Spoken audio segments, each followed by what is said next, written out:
alaikum, on se retrouve aujourd'hui sur notre nouvelle vidéo qui va porter sur la troisième règle de Noun Sakina wa Tanwin.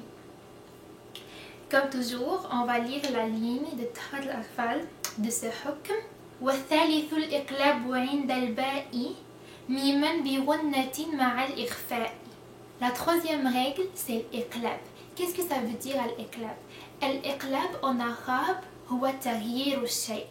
Et en français, c'est quand on change quelque chose ou on change un mot par un autre. Et dans Ahkam Noun Sakina wa Tanwin, al-iqlab, ça vient avec une seule lettre et c'est al-ba. Quand on a un Noun Sakina qui précède harf al-ba ou Tanwin qui précède harf al-ba, on change un Noun Sakina et Tanwin par un Mim Sakina. On change la lettre Noun et Tanwin avec une Mim Sakina bi Ghunna. On a déjà parlé de Ghunna dans la vidéo précédente. Vous pouvez revenir pour voir ce que ça veut dire. Donc c'est ça.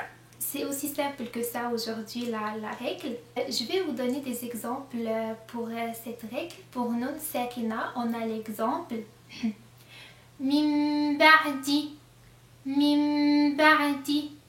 Si vous voyez ici que je fais un mime, pas un noun, on ne prononce pas le noun, on la change, on la remplace avec une mime.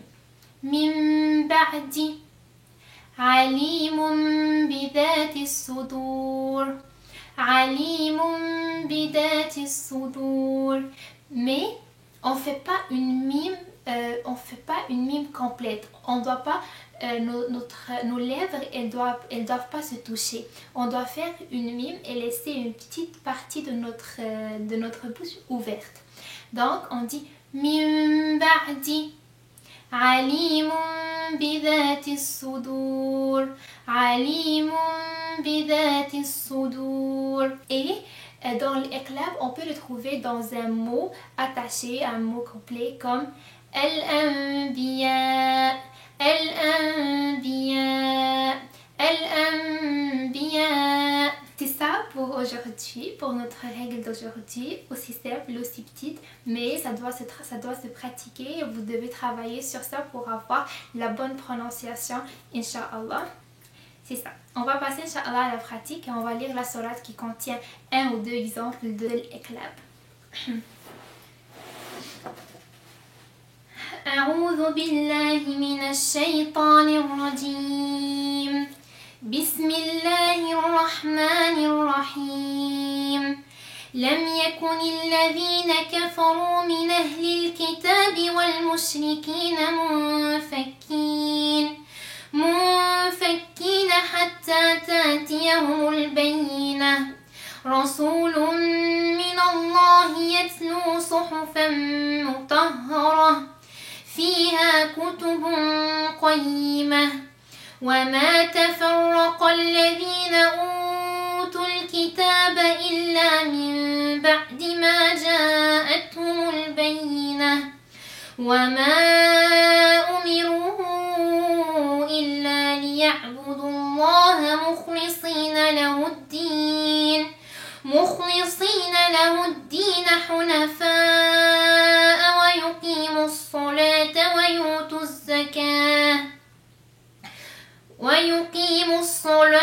ويؤتوا الزكاة وذلك دين القيمة إن الذين كفروا من أهل الكتاب والمشركين في نار جهنم خالدين فيها أولئك هم شر البريئة إن الذين آمنوا وعملوا الصالحات أولئك هم خير البريئة جزاؤهم عند ربهم جنات عدن تجري من تحتها الأنهار خالدين فيها أبدا رضي الله عنهم ورضوا عنه ذلك لمن خشي ربه صدق الله العظيم. c'était tout pour notre règle d'aujourd'hui. Mais vu que la règle aujourd'hui était un peu courte, j'ai un petit bonus pour vous. Inch'Allah, aujourd'hui on aura un guest avec nous qui va nous raconter une petite histoire islamique, Inch'Allah. J'espère que ça va vous plaire. Et moi, je vous donne rendez-vous dans la prochaine vidéo, Inch'Allah. Assalamu alaikum wa rahmatullahi wa barakatuh. Donc aujourd'hui je vais parler de l'histoire de l'Isra ou al-Mi'raj. Donc l'Isra ou al-Mi'raj c'est quoi? C'est la journée où le prophète sallallahu alayhi wa sallam est allé de la Mecque jusqu'à Jérusalem, donc en une journée, et qu'il est monté jusqu'au 7e ciel pour rencontrer Allah subhanahu wa ta'ala. Donc l'Isra c'est le voyage de la Mecque jusqu'à Jérusalem. Le Mi'raj c'est la montée jusqu'à voir Allah subhanahu wa ta'ala. Donc cette histoire elle est longue, elle est vraiment intéressante, mais je vais me concentrer sur un seul sujet. Donc c'est pendant ce voyage que Allah subhanahu wa ta'ala a ordonné aux musulmans, aux prophètes et aux musulmans en général d'accomplir la prière. Donc 5 prières obligatoires par jour. Donc dans cette période-là, le prophète sallallahu alayhi wa sallam, lorsqu'il est monté d'un ciel à l'autre, à chaque ciel il rencontrait un prophète. Donc il a rencontré Ibrahim, il a rencontré Moussa, il a rencontré Isa, il a rencontré Idriss. Puis lorsqu'il est arrivé en haut, Jibril il a dit au prophète sallallahu alayhi wa sallam, moi, le meilleur des anges, je ne peux pas aller plus loin que là. Donc là il y a juste toi qui peux aller vers l'avant et rencontrer Allah subhanahu wa ta'ala. Donc le prophète sallallahu alayhi wa sallam il a avancé et il a rencontré Allah subhanahu wa ta'ala. Donc il y a plusieurs choses qui se sont passées, mais en gros Allah subhanahu wa ta'ala a dit au prophète sallallahu alayhi wa sallam que les musulmans maintenant doivent prier 50 prières par jour. Donc c'est obligatoire, ça a été prescrit.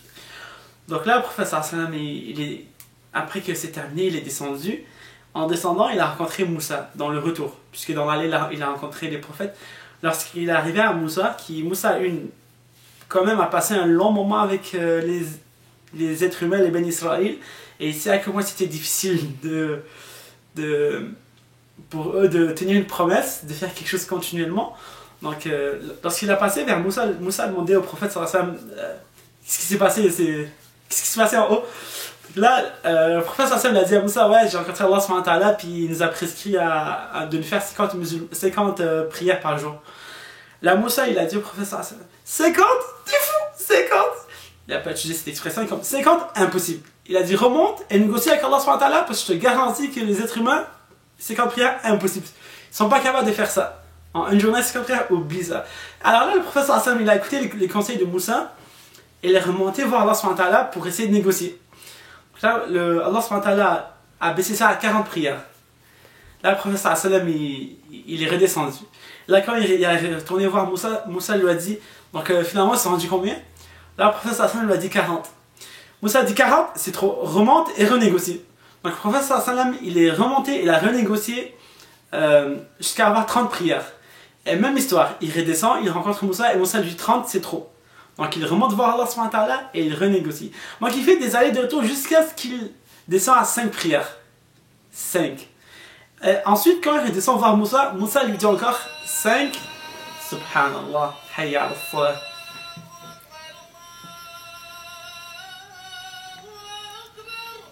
Le prophète sallallahu alayhi wa sallam, lorsqu'il redescend, il rencontre Moussa et encore une fois Moussa lui dit 5 prières c'est trop. Les êtres humains c'est trop. Donc remonte et négocie avec Allah subhanahu wa ta'ala. Après le prophète sallallahu alayhi wa sallam il a dit, je suis vraiment désolé, je suis trop gêné. On a passé de 50 à 5 et je suis trop gêné d'aller et de renégocier avec Allah subhanahu wa ta'ala pour baisser ça. Donc sur ça le prophète sallallahu alayhi wa sallam il est revenu. Et c'est à partir de ce moment où les musulmans ont été prescrits 5 prières quotidiennes obligatoires. Donc là nous on réalise pas que c'est que Allah subhanahu wa ta'ala il savait qu'on allait finir par faire 5 prières puisqu'il connaît la destinée, mais il a quand même commencé par dire 50 prières et il a laissé le prophète sallallahu alayhi wa sallam et Moussa un peu agir pour que ça soit descendu jusqu'à 5. Donc Allah subhanahu wa ta'ala voulait nous montrer que on ne réalise pas, mais quand on prie 5 fois par jour, on est en train de profiter d'une offre de 95% de rabais qui est gratuite, automatique. Dès qu'on est, au lieu de prier 50 prières, on prie 5. Et ça, c'est vraiment quelque chose de puissant parce que Allah subhanahu wa ta'ala nous connaît.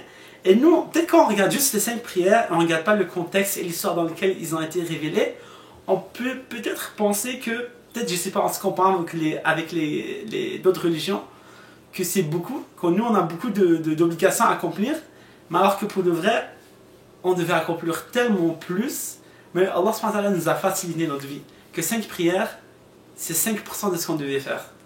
Subhanallah. Sur ce, merci beaucoup. Subhana rabbika rabbil izzati amma yasifun. Wa salamun ala al-mursalin. Walhamdulillahi rabbil alamin. Assalamu alaikum. Et j'ai une chaîne YouTube. Venez vous abonner. Je vais la laisser en barre d'infos, Inch'Allah. Ici. Ah, ici, d'accord.